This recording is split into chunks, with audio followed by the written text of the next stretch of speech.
the plan is to destroy property rights, just as you have said. This is all part of Agenda 21.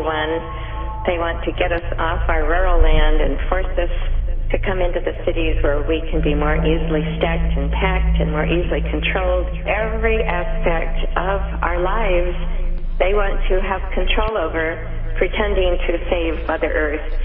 And I wondered if I could just read one paragraph to you, because this gives you the whole plan. This is on page 6. It's on a book called Agenda 21, introduced by U.S. Senator Paul Simon, edited by Daniel Titor, but this is their writing. Okay. The Earth Summit Strategy to Save Our Planet. It says, effective execution of Agenda 21 will require a profound reorientation of all human society, unlike anything the world has ever experienced. A major shift in the priorities of both governments and individuals, and an unprecedented redeployment of human and financial resources. This shift will demand that a concern for the environmental consequences of every human action be integrated into individual and collective decision-making at every level. There's another set of people that believe that there is no God, therefore there is no good or bad. Might makes right. If you can get away with it, that's okay. It's okay to take power. People are just other animals to be managed like human labor. Just like anything else, and heck, if you got too many of them, send down the herd just like you do with cattle. If you want to give them shots, if you want to control their food, if you want to control who gets to live and who gets to die, they have a radically different view of the world.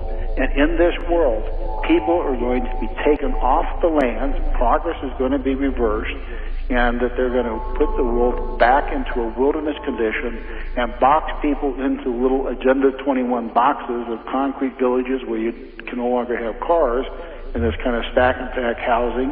I think of it as government project housing, where you have to walk to work, therefore you have no choice of where you go to school, no choice of your job, no choice of where you live, no choice of how big your apartment's going to be.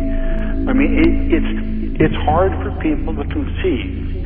Because we are generally a Christian nation, we are good people, we have values, and although we hear about evil, we don't really quite comprehend that and believe it, but in fact there are people who walk among us that have a radically different view of the world, and these people essentially have control of the world by getting control of the money systems, and they are moving forward on that agenda, and they have systematically done this. They have systematically structured our Congress and who represents us. They have systematically taken over the courts. They've systematically taken over the TV and the mass media. They're small in number, but they work together cohesively and they have a plan. And we don't fit in that plan, and people don't have opinions or any choice or any value in that plan.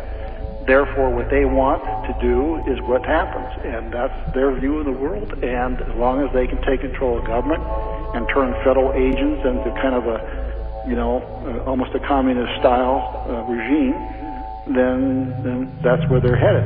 And there's no other way to describe it. We have federal agents in this country who call themselves Christian and go to church on Sunday morning, and yet they're acting like Gestapo. It's untenable.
John Titor was a person who went on the internet back in November of 2000, And what he did was he went on to various websites and forums talking about time travel and science. And he basically went on and said, I'm a time traveler. If anybody has any questions they want to ask me, go ahead.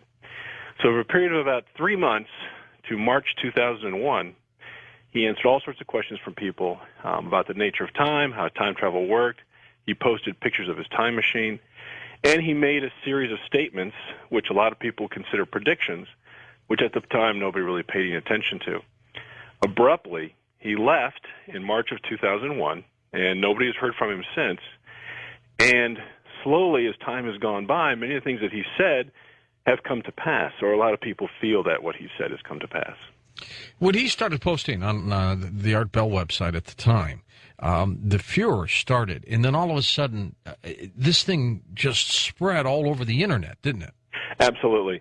I have my own theory about how that happened or why it happened, because I think it's what got me into it. But he said a couple of things right away. In fact, it was one of the first things he said. He was talking about how his time machine worked, and he said that in the fall of 2001, CERN was going to make an announcement that they expected to be able to create mini black holes in their new collider, which will be coming on soon. Very soon. And I'll be darned if a few months after March, that's exactly what CERN did. They came out and made that announcement. I think it was that single event which caused it to catch on. Then people started talking about it, going to the Post, looking more closely at what he said, and that's how it started.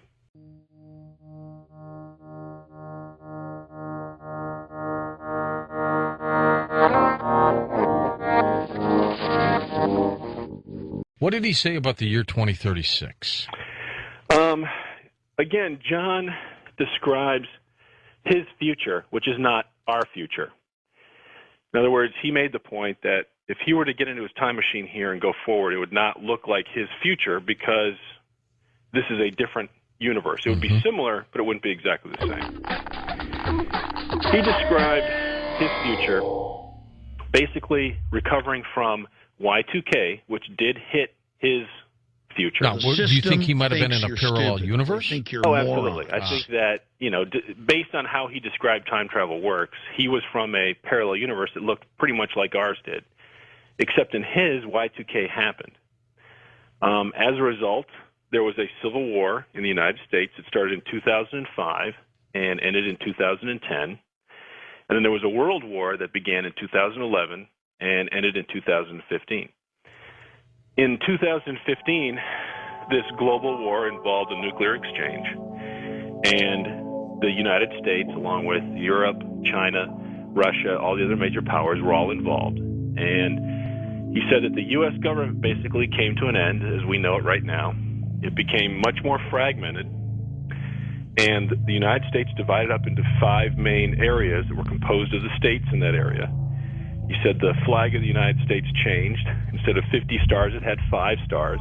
Jeez. Instead of a single president, we have 5 presidents, and they are rotated out on an alternate basis.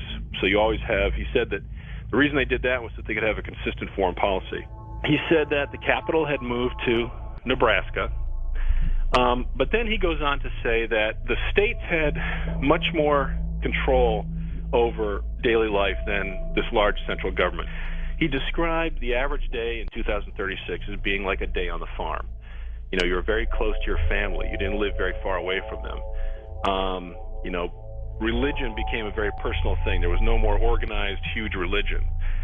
You relied more on your family and your friends that were with you. In fact, he said a story once, and while he was here, he said that he related what it's like in the future to when the power goes out now. He says, when the power goes out for a couple of hours, people start to leave their homes and they go out in the road and they start talking to their neighbors. I don't know if you've ever had that happen before, but I have. Yeah, that's happened. And he said that's exactly what it's like living in 2036, except it's like that all the time. You don't have this disconnection from the people that are around you. You feel that connection all the time because of what happened. Of course, he said the major cities were destroyed in the war. However, the development of technology continued. He said that there was mandatory civil service, either in the Army or in a Peace Corps-like service. He said that people, and this was interesting too, and this is, keep in mind, George, he said this back in 2000, 2001. He said people make and distribute their own videos on the internet. And this was pre-9/11. right? This is pre-9/11. This is pre-YouTube. He said that the entertainment industry has become much more focused on the internet, and people make and distribute their own entertainment and video on the internet. That's amazing. He said there were no large, huge stores that distributed, tons and tons of products anymore. In fact, he also told a story when he was here with his parents when he walked into, I think it was a Walmart or something, and he said he, physically became ill when he walked into this huge store and saw all these gallons of milk, all these rows of plastic toys, all these things that he had never seen in the future in one place. He saw in a store. He said it completely overwhelmed him. He also said that it's hard to have children in the future, that being able to have children is a very, I won't use the word special, but he said that because of a lot of problems in the future, that it's very difficult to have kids, and that was something that was much different than it is now. Physically, I guess as a result of the war or disease or whatever, that having children was much rarer than it is now. So they were much more revered, and it was much more of an important thing to be able to have kids. Did he talk about all over the world population?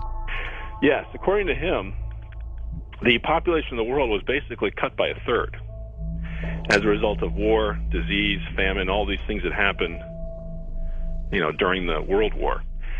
So, in fact, I remember him saying, I just reviewed this today, as a matter of fact, I think he said there was about 100 million less people in the United States than there are now. Why do you think people are still enamored with the life of John Titor? I think, it's the same experience I had, George, which was when I first read it, I thought it was interesting. I thought it was something that was kind of, neat online. And then you start seeing things that are happening in the news. And you start thinking back to yourself, wait a minute, I remember some guy on the internet was talking about that. So you go back and you reread it and you go, I'll be darned, that's exactly what's happening. And I'm seeing that happening to a lot of people on the internet now. I'll put a Google alert for blogs when the name John Titor pops up. And I'll get about 20 of them a day. And it's exactly the same experience I had, is that they'll read something in the news, even if they'd never heard about it, they heard about it from their friends, and then they'll go back and read it, and it's the same feeling. It's this fascination of, how did that guy know that? And they start trying to put it together, and once you have that feeling, you're hooked.